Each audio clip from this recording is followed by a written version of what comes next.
Halo semua, kami dari kelompok 8 akan menjelaskan perbandingan dari dua tokoh public service heroes, yaitu Abraham Lincoln dan Ignatius Jonan.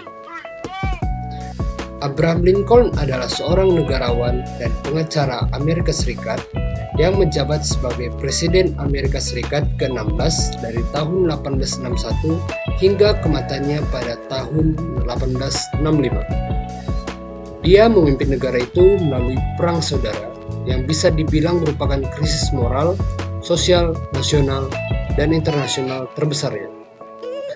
Meskipun Lincoln tidak memiliki ambisi politik sebagai presiden, prestasinya sebagai pengacara dan politisi membuatnya menjadi salah satu tokoh yang paling dicintai dalam sejarah Amerika. Lincoln dikenal sebagai ahli bedah yang bermusukan, yang menyingkirkan raja dari kehidupan. Pidato Gettysburg yang terkenal yang ia sampaikan di Gettysburg, Pennsylvania pada Hari Saudara secara luas dianggap sebagai salah satu pidato terbesar sejarah Amerika Serikat. Bahkan setelah kematiannya, namanya tetap identik dengan orang-orang yang terbunuh atau memberikan hidup mereka demi kebebasan Amerika. Pada tanggal 13 April 1863, Abraham Lincoln menyampaikan pidato bersejarah tentang rencananya untuk membebaskan perbudakan. Dalam pidato ini, Lincoln menaruhkan cabang zaitun kepada pemerintah federal, mengusulkan agar kedua belah pihak setuju untuk menyusun rencana untuk mengakhiri perang dengan kompromi. Pada hari kedua masa kepresidenannya, Dewan Perwakilan Rakyat Amerika Serikat meloloskan resolusi bersejarah ini melalui pemungutan suara. Ignatius Jonan menjabat sebagai Direktur Utama di PT KAI sejak tahun 2009 hingga 2014. Ia sempat dijadikan sebagai Menteri Perhubungan sampai tahun 2016, lalu tidak lama kemudian ia diangkat menjadi Menteri Energi dan Sumber Daya Mineral Indonesia oleh Presiden Joko Widodo pada 14 Oktober 2016. Selama masa kepemimpinannya di PT KAI, ia telah membawa banyak perubahan yang cukup signifikan terhadap PT KAI.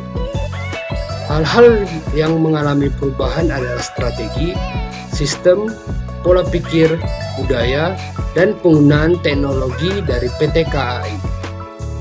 Contoh perubahan nyata yang sangat mudah dan mencolok untuk dilihat adalah adanya AC atau pendinginan ruangan di dalam kereta ekonomi, menghilangkan budaya memperbolehkan penumpang naik di atap kereta api, menyingkirkan para pedagang kaki lima yang ada di dalam kereta api, dan mengubah sistem tiket menjadi e-tiket. Ketika hal tersebut dilakukan, wajah PT KAI yang dikenal oleh masyarakat umum langsung berubah. PT KAI menjadi memiliki transportasi umum yang lebih berkelas dibandingkan sebelumnya. Perubahan-perubahan yang telah dilakukan Jonan tersebut membawa dampak positif bagi PT KAI itu sendiri. Banyak berita yang mengatakan bahwa sebelum kepemimpinan Ignatius Jonan, anggaran di PT KAI sangat tidak teratur. Anggaran yang tidak teratur tersebut menyebabkan banyak kerugian bagi PT KAI. Pada tahun 2008, PT KAI mengalami kerugian sebesar 80 miliar rupiah. Namun, Jonan berhasil membawa PT KAI untuk mencapai keuntungan di bawah kepemimpinannya. Hal ini dapat terjadi tentu karena adanya perubahan-perubahan dari yang buruk menjadi lebih baik.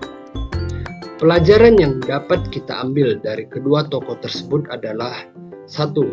Kita harus dan wajib memiliki jiwa bertanggung jawab serta amanah ketika telah diberikan kepercayaan dalam memikul kesejahteraan orang banyak. Yang kedua, sebagai seorang pemimpin, kita tidak boleh menjadi seorang yes man, tetapi harus berani berkonflik dalam mewujudkan inovasi yang mampu memperbaiki kebijakan yang ada demi kebaikan khalayak banyak. Kesimpulan yang dapat diambil adalah bahwa antara Abraham Lincoln dan Ignatius Jonan memiliki tujuan yang sama dengan cara yang berbeda dalam mencapainya, yakni Abraham Lincoln yang memutus perang saudara di Amerika Serikat serta kontra akan perbudakan, dan Ignatius Jonan yang memperbaiki KAI sehingga masyarakat mendapatkan fasilitas yang lebih nyaman, di mana keduanya sama-sama bertekad untuk memberikan kesejahteraan bagi khalayak luas. Terima kasih atas perhatian penonton semua.